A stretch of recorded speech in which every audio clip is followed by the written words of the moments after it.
Halo semuanya, saya Olivia. Hari ini saya akan membahas tentang pengantar sejarah musik week yang ke-11.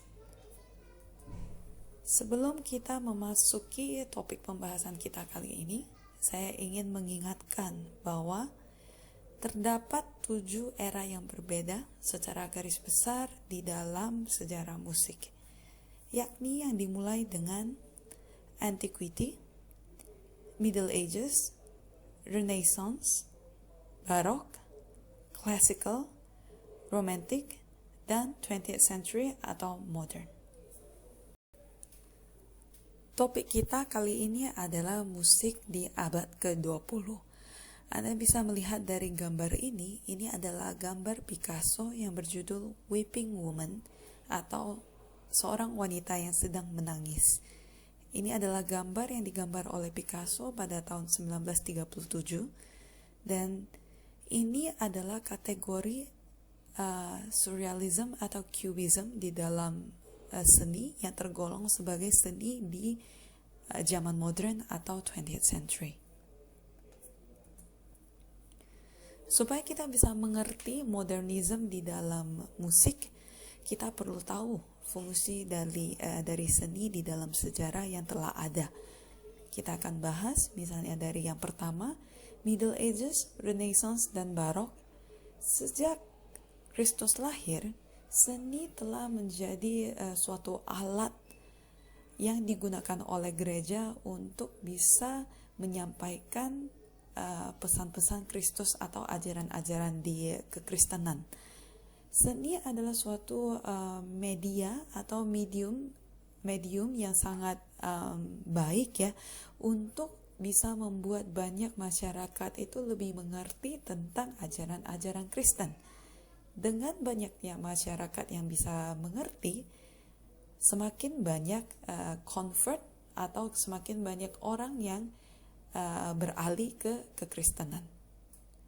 Yang kedua itu adalah art di classical era.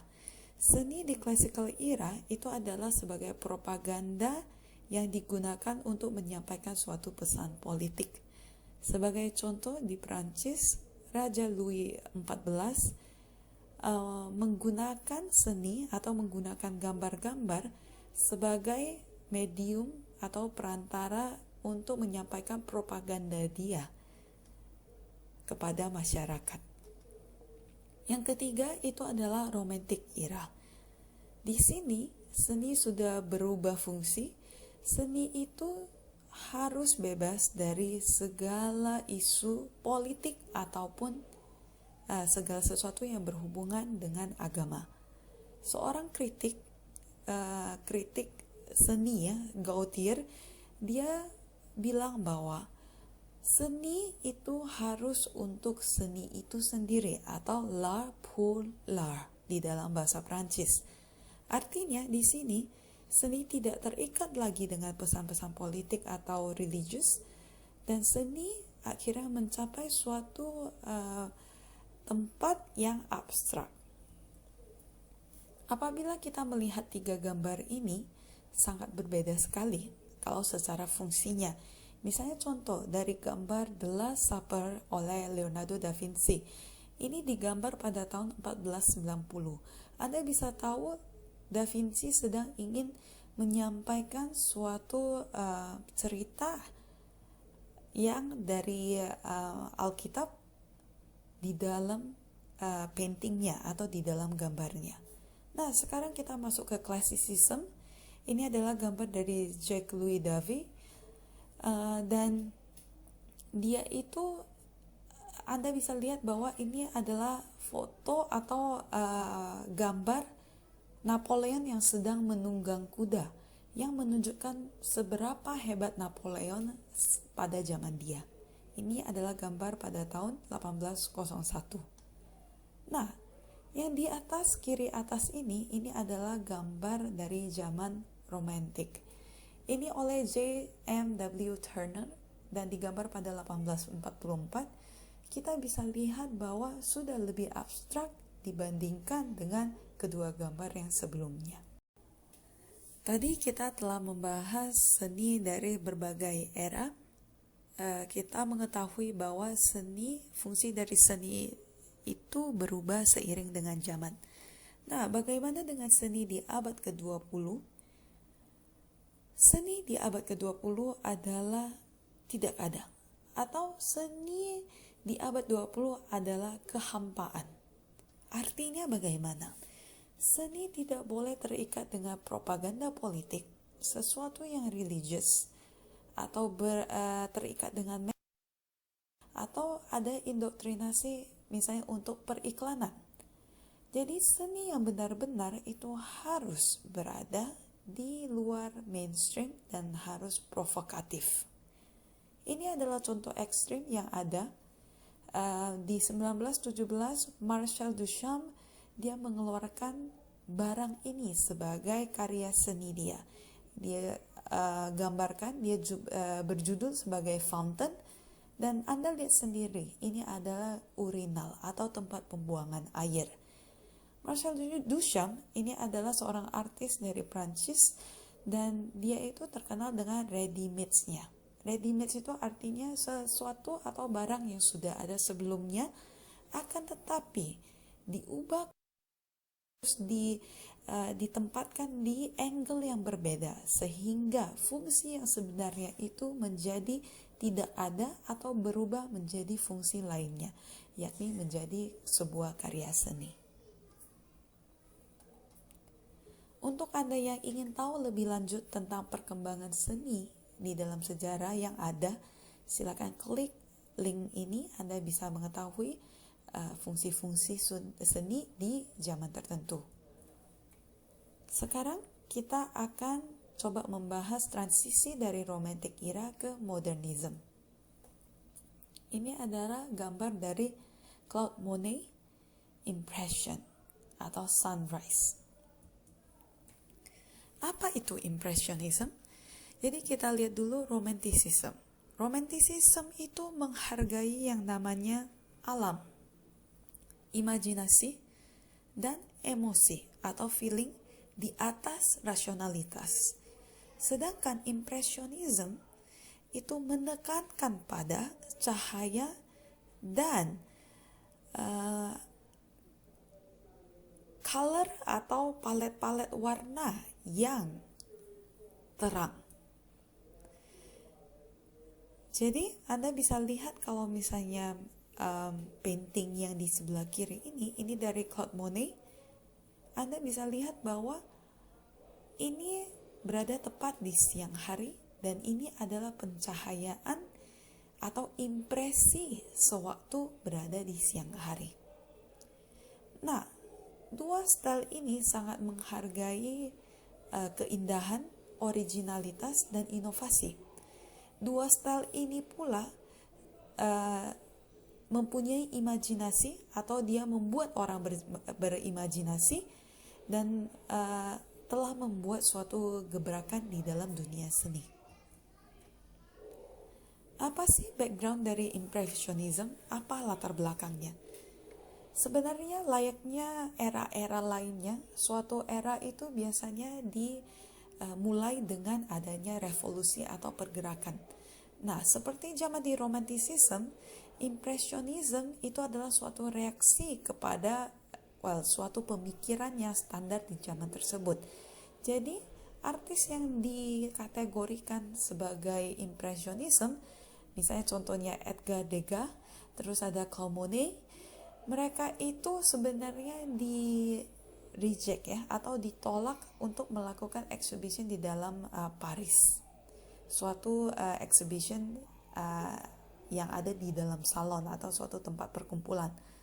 Nah, mereka tapi bersikeras, mereka tidak mau menyamakan persepsi art mereka atau teknik mereka dengan standar-standar yang ada di saat itu, dan akhirnya mereka membuka sendiri, pameran sendiri. Dan mereka itu ada yang dikritik dan ada juga yang dipuji. Nah, term dari impresionis sendiri, istilah ini datang oleh seorang kritik yang bernama Louis Leroy. Dan kenapa disebut impresionis? Karena menurut Louis Leroy, gambar dari Monet ini lebih mirip sebagai suatu sketsa atau impresi dibandingkan sebagai suatu gambar yang sudah komplit atau sudah diselesaikan. Misalnya contoh gambar yang di sebelah kanan ini. Nah, sebenarnya impressionism di dalam musik itu seperti apa sih? Nah, berikut adalah karakteristik dari musik di zaman impressionism. Yang pertama adalah penggunaan exotic skills atau skills yang tidak lazim pada umumnya. Misalnya contoh major, minor itu dipakai di zaman classical dan romantic. Nah, impressionism mereka mencoba yang lebih daripada itu. Jadi misalnya whole tone scale, chromatic scale, pentatonic scale. Nah, yang kedua itu adalah mereka mempunyai dissonance yang tidak diresolusi. Yang ketiga, mereka punya parallel chords atau ninth chords, parallel ninth chords. Jadi, chords ini tidak biasa karena ini sebenarnya melawan dari teori yang konvensional. Jadi bahwa tidak boleh ada parallel octave atau parallel fifth. Nah, akan tetapi di impressionism mereka mencoba untuk tidak mengikuti aturan-aturan yang sudah ada. Yang keempat, mereka sangat fokus di dalam color atau warna suara atau timbre. Artinya, mereka itu mengeksplor lebih lagi di dalam penggunaan alat musik itu sendiri. Jadi mereka ingin menciptakan suatu warna yang berbeda dari biasanya. Yang kelima adalah ritme yang bebas. Ritme yang bebas di sini artinya mereka mulai mengeksplor yang lebih dari misalnya duple atau compound, dan mereka bisa memasukkan banyak misalnya selain triplet, misalnya bisa fifth, sixth, seventh dan sebagainya. Yang keenam adalah karena impressionism ya, jadi sesuatu yang sebenarnya bersifat singkat itu sangat disukai oleh komposer pada zaman tersebut. Misalnya contoh Prelude, Nocturne, Arabesque itu muncul di zaman ini, atau pieces yang singkat. Nah, berikut adalah contoh dari Impressionist music. Ini adalah Ravel dan ini adalah Debussy. Mereka berdua dikategorikan sebagai Impressionis. Mari kita coba lihat, kita coba dengarkan Debussy, ya, lagu Debussy yang sangat terkenal, Clair de Lune atau Moonlight.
Anda sudah mendengar Debussy Clair de Lune, dan sekarang kita coba dengarkan karya dari Ravel.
Ya, jadi Anda kalau lihat dari dua lagu tadi, mereka itu sangat ingin membuat timbre atau color yang lembut. Ini sangat mirip sekali dengan misalnya gambar-gambar yang tadi Anda lihat. Selain timbre dan color yang lembut tadi, Anda bisa lihat di sini bahwa terdapat banyak sekali paralel fourth dan fifth.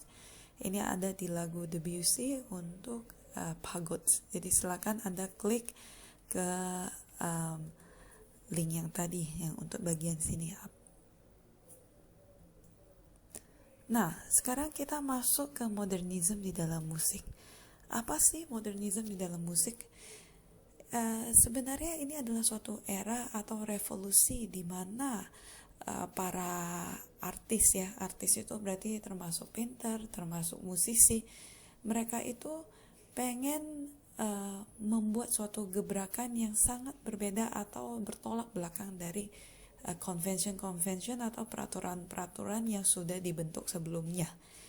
Nah, apa yang mereka cari? Mereka itu ingin sesuatu yang eksperimental, dan mereka itu ingin musiknya itu provokatif secara emosional. Jadi mereka sangat challenge atau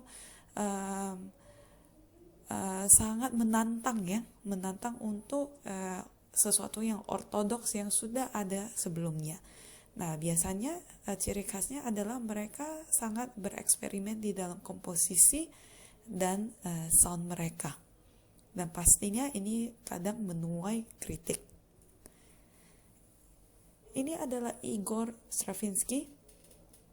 Jadi dia adalah seorang Rusia, akan tetapi akhirnya dia tinggal di Prancis dan di Amerika Serikat. Nah, musiknya dia disebut sebagai penggerak dari modernisme di dalam sejarah musik. Jadi dia merupakan seorang murid dari Rimsky-Korsakov yang pernah kita bahas di zaman romantik, dan kebanyakan dari musik dia adalah untuk musik balet. Nah, misalnya contohnya yang paling terkenal adalah 3 ini, The Firebird, Petrushka, dan The Rite of Spring. Nah, The Rite of Spring ini saya garis bawahi. Kenapa? Karena disinilah komposisi dia itu sangat berbeda dengan karya musik yang ada di zaman sebelumnya. Jadi ritme yang dia pakai itu selalu berbeda atau berganti-ganti dan disebut sebagai sangat risky. Jadi sangat sangat mempunyai banyak sinkopasi, terus tidak sama dengan ritme-ritme yang jelas atau yang sudah ada sebelumnya. Dan terdapat banyak sekali disonans yang tidak terresolusi, dan ini merupakan contoh musik yang melatar belakangi gerakan modernis. Mari kita coba lihat ini Stravinsky The Rite of Spring. Jadi selain musiknya sendiri, koreografi juga sangat ekstrim apabila dibandingkan dengan koreografi yang ada di zaman sebelumnya. Mari kita simak.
Oke, mungkin Anda mendapatkan gambaran besar dari musik dari Stravinsky.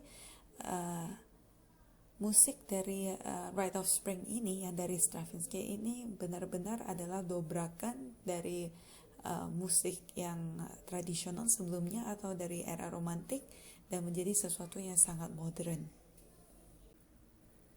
Nah, tadi kita mengetahui Igor Stravinsky telah membuat dobrakan untuk memasuki era modern di dalam musik, sejarah musik. Nah, Olivier Messiaen, seorang Prancis, dia juga merupakan salah satu komposer ternama di dalam musik di 20th century. Nah, stylenya dia biasanya kompleks sekali ritmenya.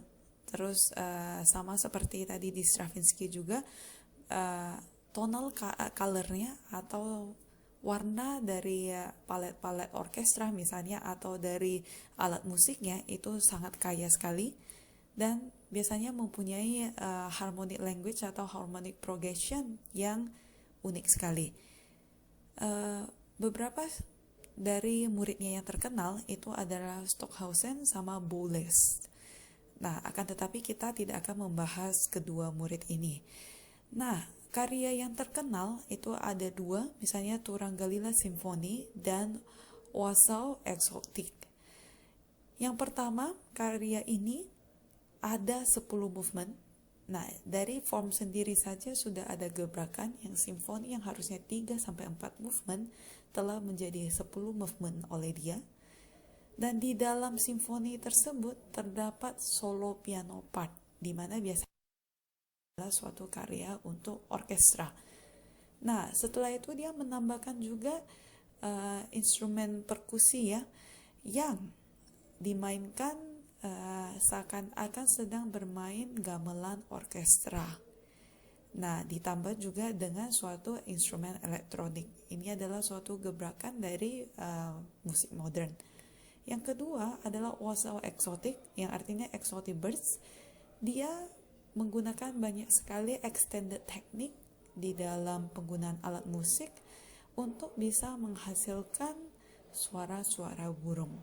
Mari kita coba dengar. Komposisi yang pertama adalah Turanggalila Simfoni, movement yang kelima.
Itu adalah contohnya. Berikutnya mari kita dengarkan Olivier Messiaen, wazao eksotik yang menggambarkan semacam kicauan burung.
Oke, kira-kira seperti itu.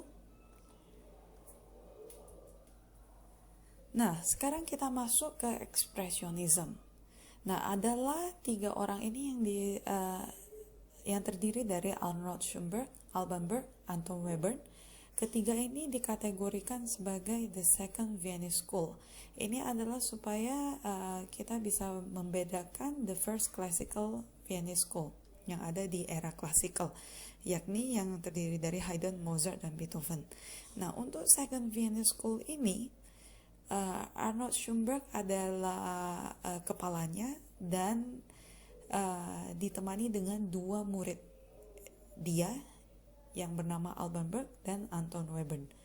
Nah, Schoenberg melalui musiknya ingin menggambarkan suatu status psikologis yang terkesan tidak rasional dan akhirnya diekspresikan dengan suara atau palet-palet suara yang tidak beraturan. Dan inilah expressionism. Jadi expressionism itu ingin mencari sampai ke dalam-dalam dari misalnya ketakutan dari manusia atau keinginan untuk berada di suatu realm yang berbeda atau di bawah alam sadar.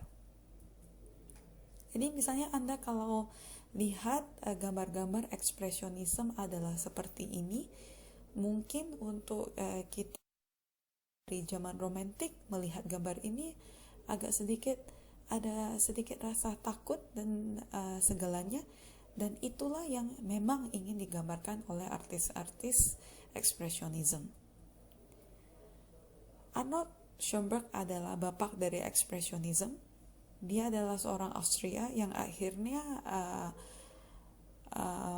pindah ke Amerika Serikat, dan dia menciptakan suatu metode baru, yaitu atonalitas. Jadi yang sebelumnya misalnya kita ada mayor atau minor, itu adalah tonalitas, dan sekarang dia ingin buang jauh-jauh mayor atau minor, dan dia buat sendiri yang disebut sebagai serialism atau 12 tone roll. Ini adalah contohnya. Jadi tidak ada yang namanya 7 nada, akan tetapi menjadi 12 nada atau 12 chromaticism ya, chromatic notes. Mari kita coba lihat, ini adalah Schoenberg Piero Lunaire. Dari secara ensemble sendiri juga sudah sangat ekstrim atau sangat berbeda sekali dengan zaman yang sebelumnya.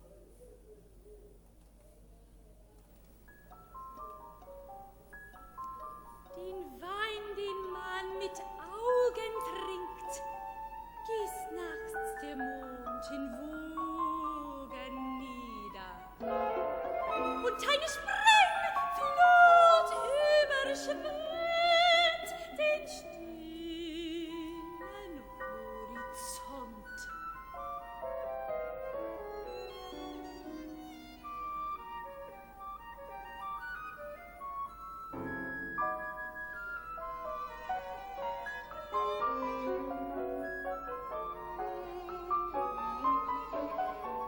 Gelüst, schauerlich und süß, verschwingen ohne Zahl die Fluten. Den Wein, den man mit Augen trinkt, gießt nachts der Mond in Wogen nieder. Oke, mungkin Anda mendapat gambaran ya. Schoenberg itu, jadi lagunya dia itu tidak memakai lagi tonalitas, jadi semua itu berdasarkan. Nah, sekarang kita coba sum up, kita rangkum semuanya. Jadi secara general, karakteristik di musik pada abad ke-20 adalah sebagai berikut. Yang pertama itu adalah atonalitas. Jadi sudah mulai meninggalkan apa yang disebut sebagai tonalitas atau mayor dan minor. Nah, contoh adalah 12 tone dari Schoenberg atau serialism. Secara ritme juga sudah sangat kompleks apabila dibandingkan dengan zaman romantik. Dan apabila Anda perhatikan dari notasinya, time signature-nya itu sering berganti-ganti. Misalnya dari 2/4 bisa tiba-tiba menjadi 7/8 dan sebagainya. Nah, selain itu dari timbre atau warna suara yang baru mulai tercipta.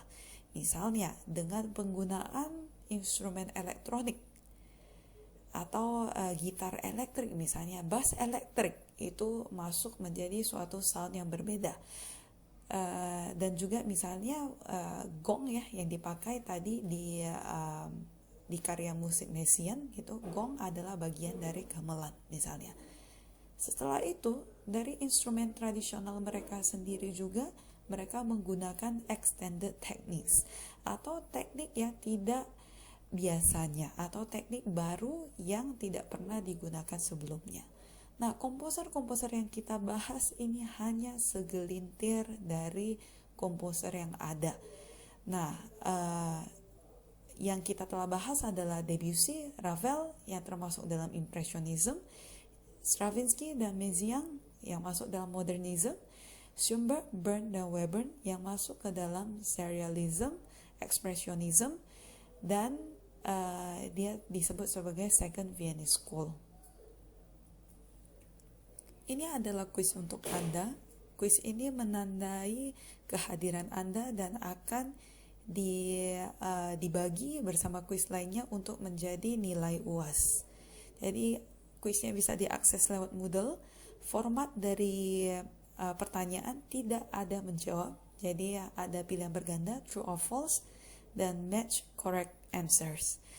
Nah, siapkan speaker, siapkan handphone Anda karena akan ada listening question. Dan time limit untuk sekali attempt itu adalah 30 menit. Jadi, mohon review sebelum Anda mencoba attempt.